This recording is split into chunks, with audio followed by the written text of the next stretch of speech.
Nous avons vu beaucoup d'enseignements concernant le contraste entre l'Ancienne Alliance et la Nouvelle Alliance et comment cette Nouvelle Alliance nous rend libres en Jésus-Christ sous une loi de liberté, à cause de la grâce, justement, apportée par le Seigneur Jésus-Christ.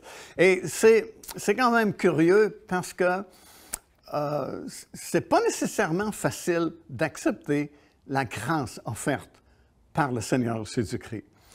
Parce que souvent, on veut revenir à la loi, on veut revenir aux nombreux commandements, parce que, jusqu'à un certain point, ça procure une certaine satisfaction.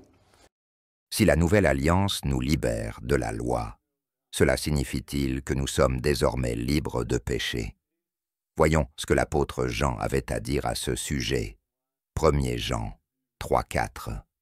Quiconque pêche transgresse la loi, et le péché est la transgression de la loi. Merci à l'apôtre Jean d'avoir défini le péché pour nous. Le péché, c'est la violation de la loi. Cela signifie donc que l'homosexualité serait un péché tel qu'il est défini dans la Torah. Cela signifie également que boire du sang est un péché tel qu'il est défini dans la Torah. Mais je suis sûr que Mario serait d'accord pour dire que ces choses sont également un péché. Je suis sûr qu'il répondrait que ces choses sont également interdites dans le Nouveau Testament, dans le livre des Actes pour être plus précis. Cependant, les apôtres n'ont pas inventé ces lois. Ces lois proviennent de la Torah. La loi de liberté est-elle donc, selon Mario, une nouvelle loi qui reprend certaines lois de la Torah et en rejette d'autres? Si la loi de la Torah est la captivité, alors, si nous gardons certaines de ces lois et rejetons certaines lois de la même Torah, alors nous ne pouvons pas appeler les lois du Nouveau Testament la loi de la liberté. Il ne s'agirait que d'une liberté partielle, car il est clair que nous respectons ici certaines lois de la Torah. C'est absurde. Mario dit ici que la grâce n'est pas facile à accepter. Il n'y a rien de difficile à accepter dans la grâce. Le respect des commandements n'est pas quelque chose que nous faisons pour mériter quoi que ce soit. C'est simplement ce qu'est la sanctification. Hébreux 12, 14. Recherchez la paix avec tous et la sanctification, sans laquelle personne ne verra le Seigneur.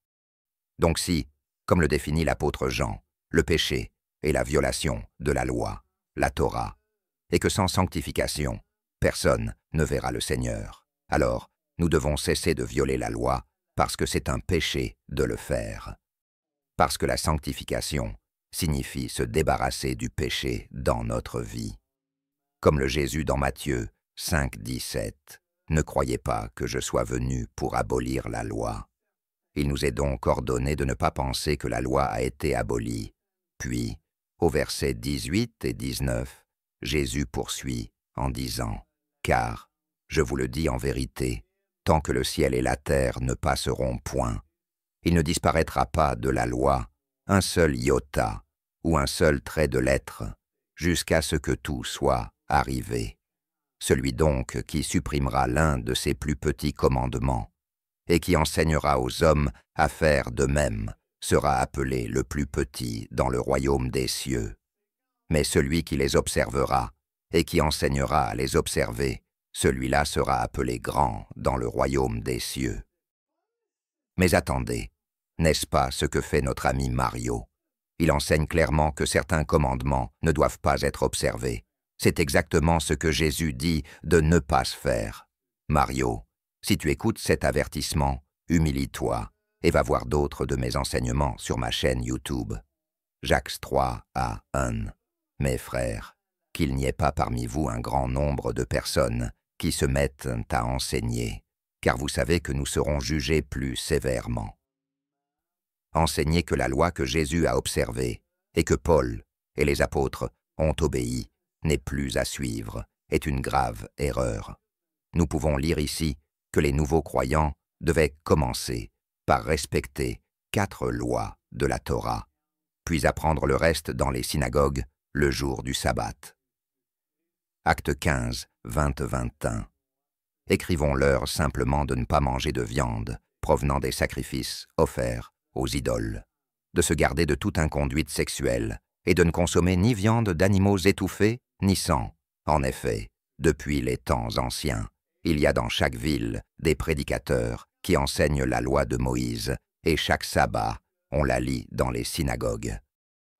Ainsi, si Yeshua, les apôtres et les nouveaux croyants devaient observer la Torah, comment pouvez-vous enseigner, Mario, que nous ne devons pas observer la loi? Vous dites que nous observons la loi par orgueil, pour mériter notre salut, et c'est complètement faux. Personne ne mérite le salut. Nous n'observons pas la loi pour être sauvés, mais nous observons la loi parce que nous sommes sauvés. Éphésiens 2, 8-10. Car c'est par la grâce que vous êtes sauvés, par le moyen de la foi. Et cela ne vient pas de vous, c'est le don de Dieu.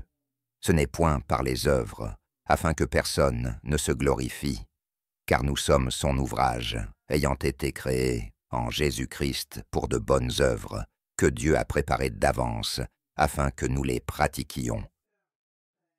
Nous voyons donc ici que nous sommes sauvés par la grâce au moyen de la foi. Mais qu'est-ce que la foi?